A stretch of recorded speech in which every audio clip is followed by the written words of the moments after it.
abang nggak sibuk tuh ngapain sih? Saya mulai bangun jam 4 pagi. Saya biasanya olahraga dulu. Oh. Ya, Olahraganya apa? Lari. Lari. Ya, itu saya lakukan tuh minimal 40 menit. Habis itu jam 6 itu saya udah mandi. Sudah mandi, baru saya pasti selalu langsung kerja. Nah, kerja itu apa yang saya kerjakan? Ya, pekerjaan-pekerjaan yang tadi malam itu udah saya lihat mana yang saya harus kerjakan, keluhan masyarakat.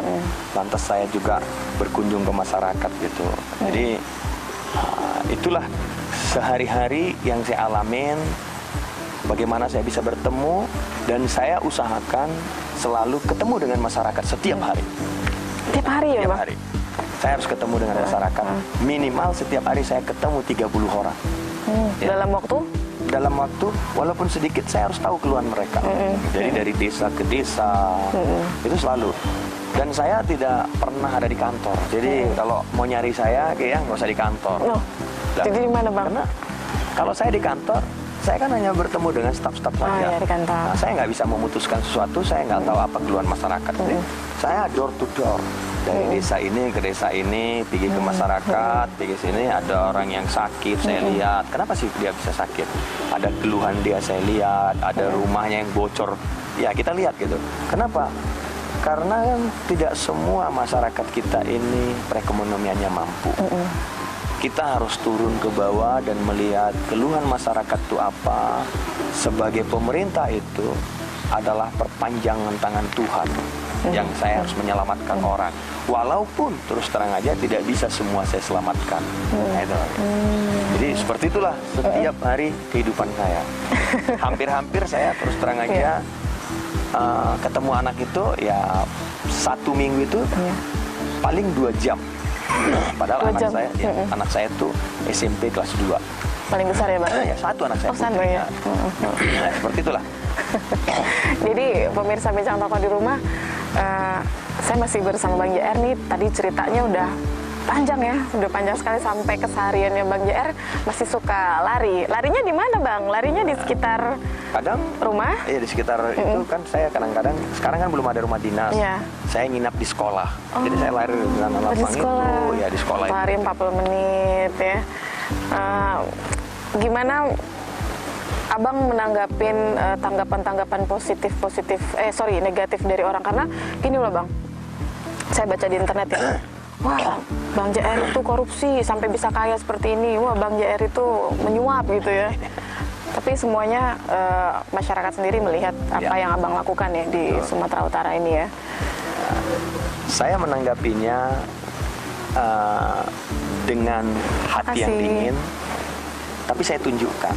Jadi kalau orang mengatakan saya korupsi ya, saya sebelum jadi bupati sudah punya rumah sakit. Iya. Ya kan? Dan rumah sakit saya itu juga saya minjam uang ke bank. Bisa dicek, nggak ada saya ini. Sekarang juga kita pakai uang bank. Ya kan kalau bisnis kan nggak dilarang kita pakai uang bank kan. Nah dulu. Nah, sekarang kan nggak saya lagi direkturnya, sudah ada direkturnya.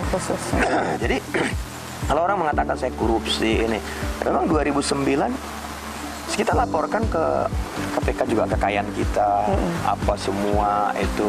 Jadi memang murni apa yang kita kerjakan itu. Bahkan saya menjadi bupati sekarang kehilangan rumah sakit malah.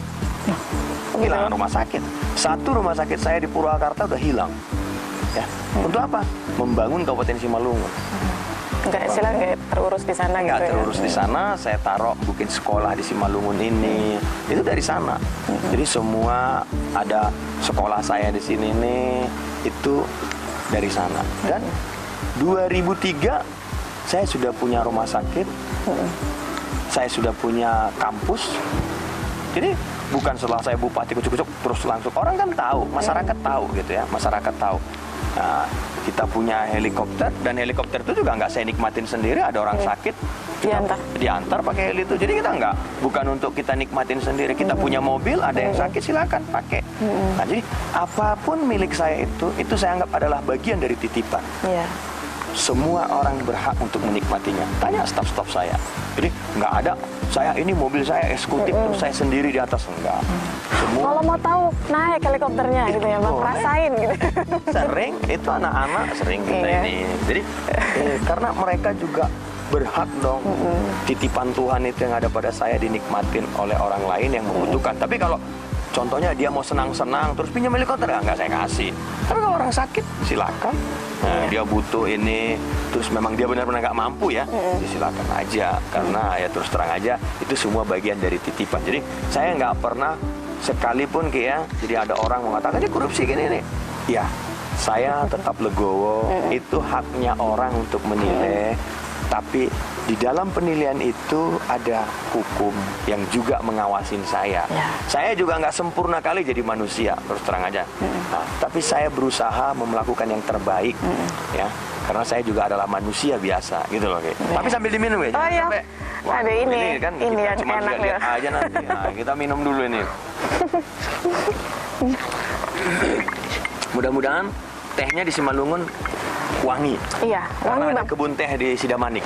Oh ini langsung ya bang ya? Iya, dari Langsung Sidamanik ya? langsung nih. Waduh, jadi kalau bicara-bicara potensi Simalungun ini, berarti Bang JR udah ngelihat ya, Simalungun ini punya potensi yang untuk maju ya? Betul. Jadi potensi Simalungun ini luar biasa. Luar biasa. Tapi saya kan terus terang aja anggaran dulu ya. Dulu saya masuk jadi bupati itu anggaran kita 1,1 T. Ya.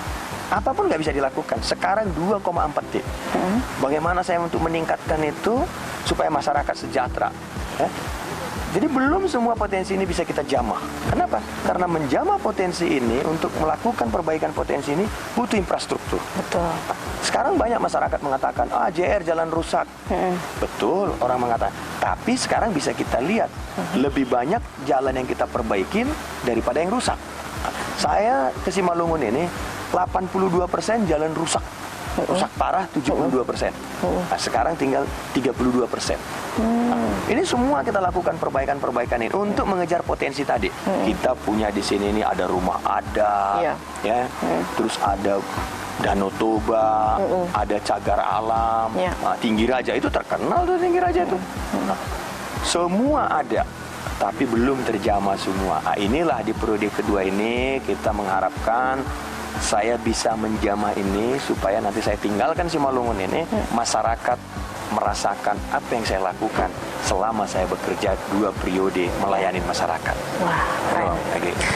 Periode kedua ini, Abang kan sudah terpilih di periode pertama, ya kan? Sudah banyak nih yang Abang perbuat lah ya, selainnya prestasi. Nah, di periode kedua harus ada perubahan kan berarti Ya, ya? pastilah. Apa yang Abang lakukan di periode pertama, periode kedua. Ya. Nanti kita bakal balik lagi bincang-bincangnya, pemirsa. Jangan kemana-mana, tetap di Bincang Bapak.